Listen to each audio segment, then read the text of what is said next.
Okay guys, this is Dallin Sunday. This is homeschool test number 1. He has no idea what questions I'm going to ask him. And there's no preparation time that went into these answers that we're about to receive. Okay, so what's the difference between an employee and an employer? An employer is the manager or the boss of the employees. The employees are the workers, and the employer tells the employees what to do, and then the employees do it. Okay. So that's what an employer. What is the difference between someone who is just self-employed or someone that owns a business? Well, somebody who's self-employed is an entrepreneur, and so he does like YouTube, or he works for himself. So he starts a lemonade stand, but he's the only one running it. But a business has a ton of employees and employers, and so they have tons of workers, not just the one. So the difference is they have more than one person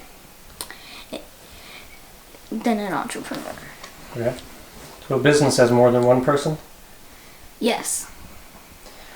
So a business owner, can you own more than one business? Yes, you can.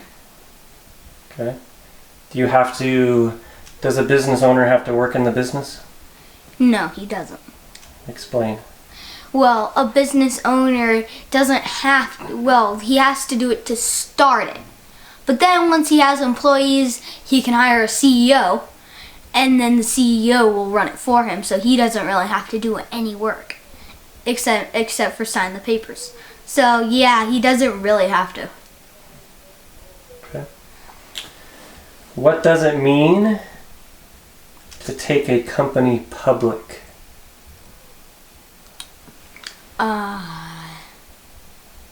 Well, doesn't it mean to make your company public so it's open to the public? Close. Has to do with company shares?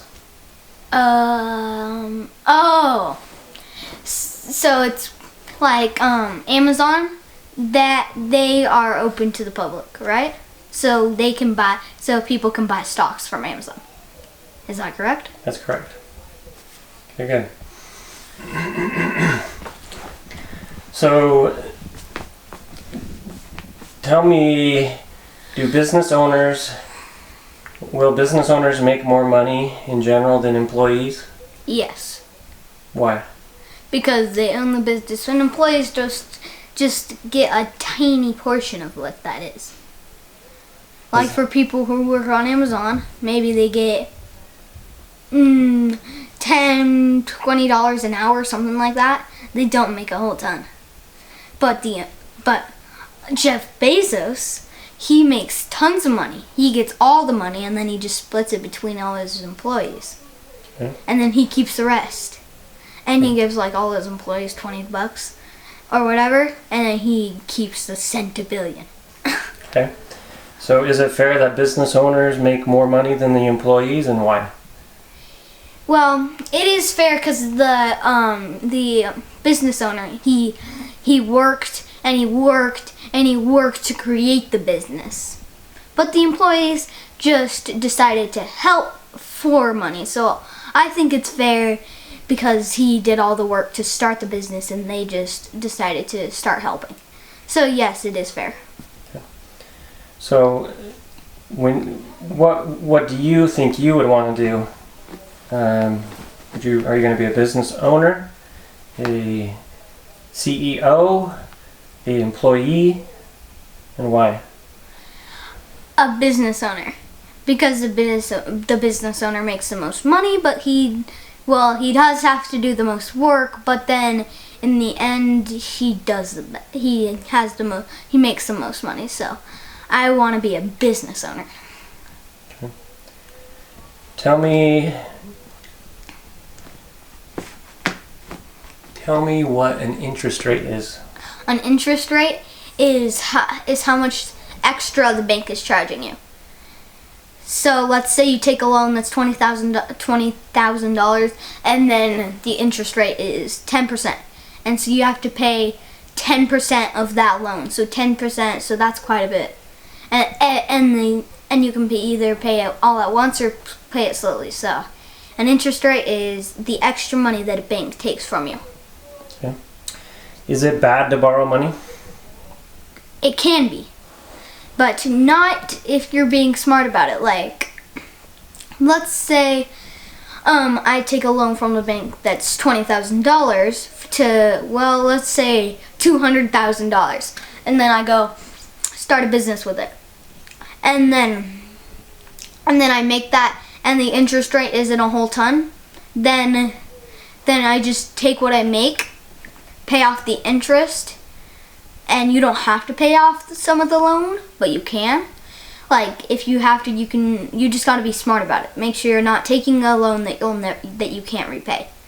So you got to make sure that your business will be able to pay back the loan, and that you'll have enough to pay off the interest. Okay. Okay. So from your perspective, what should someone do in order to be successful financially in their life?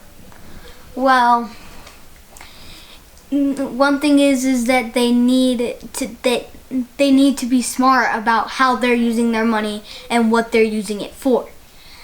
Like, I listened to this video and how the guy just got out of college, but he had a great head start, and then he bought a really nice sports car. That's not a good thing to do, cause then you buy it, but then you're out of money.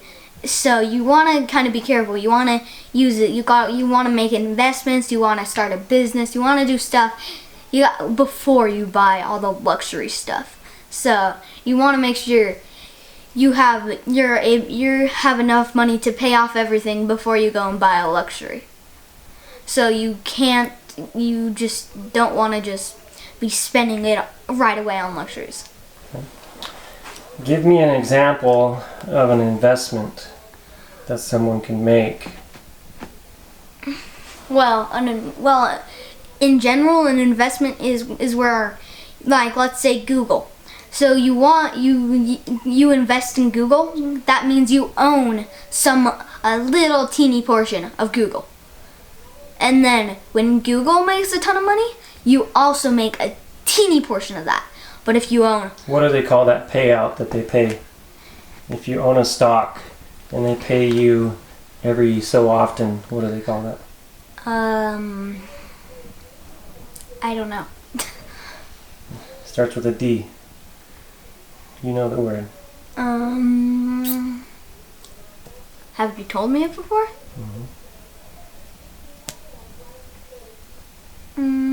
I don't know. Dividend. Oh, yeah. Okay. Give me an example of a real estate investment. A real estate investment is where you buy a house, fix it up, and then, like, let's say you find a really cheap house that doesn't cost very much, but it's like really beat up. When you're doing real estate, you buy that junky house, and then you fix it up, and then you sell it for more. So let's say you're a real estate agent and you found a really beat up house that could be fixed and be sold for a lot of money. So let's say you buy it for $30,000, and then you fix it up and sell it for $60,000. That is a real estate investment. Okay. Talk to me about a long-term real estate investment where you rent out the house instead. Well, a long-term real estate investment is like is where you buy a house, fix it up, make it nice, and then you rent it out to people. So you let's say somebody pays you $25,000 to rent the house out. So that real estate agent still owns it, but the person just gets to live in it and keep their stuff in it while it's rent. So technically, the other person that rented it owns it for a while, and then he gets it back. So that is a long-term real estate investment. So who's making the payment on the loan? The person who made the loan, so the real estate agent. No, not the real estate agent. Wait. Real estate agents are people that sell houses. Well, the person who's renting out the house. Okay. So the person that's renting out the house makes the payment to you, and you make the payment on the loan. Yes. So if they pay you $1,000 and your payment is $500, how much do you get to keep? Then you get to keep $500 of it. But should we go spend it all, or what should we do with it? Save it. Okay. Save it for the next time you have to pay. Yeah. And then the next time you get $1,000, then save that, you can pay again, and then you get $1,500. And so it keeps getting more every time you have to pay the loan. Okay. So talk to me about when is the best time to buy investments, and when is the best time to sell investments? Well, the best time to buy investments is when the price drops, and so the price is like really low.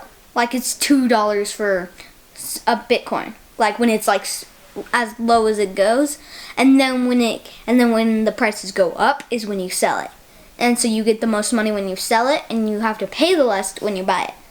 Mm-hmm. Okay. Well, how do we know when it's low, and how do we know when it's high?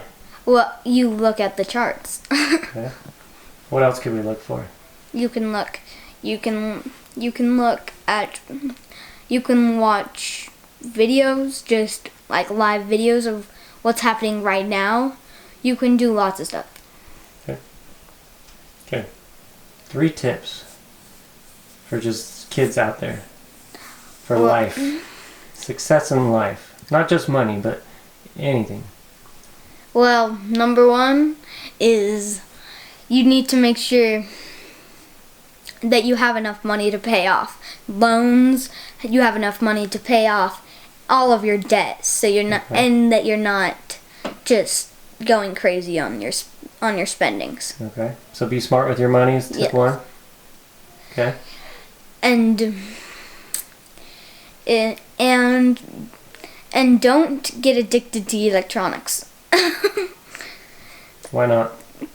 Or else that's all you're ever really gonna do. If you get addicted to electronics and then that's all you do, because that's all you want to do. So when you're an adult, you get to do whatever you really want.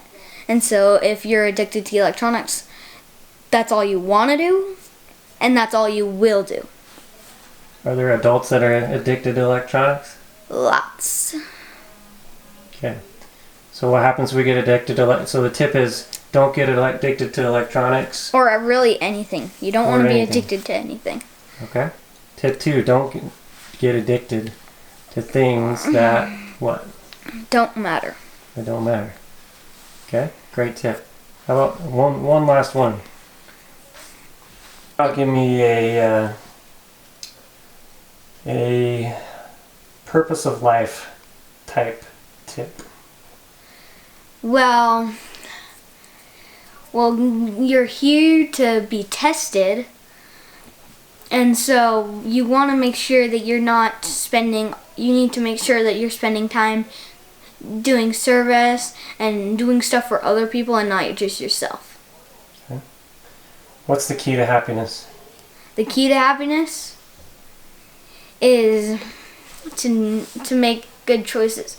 But lots of people think that when you get something really cool that makes you happy.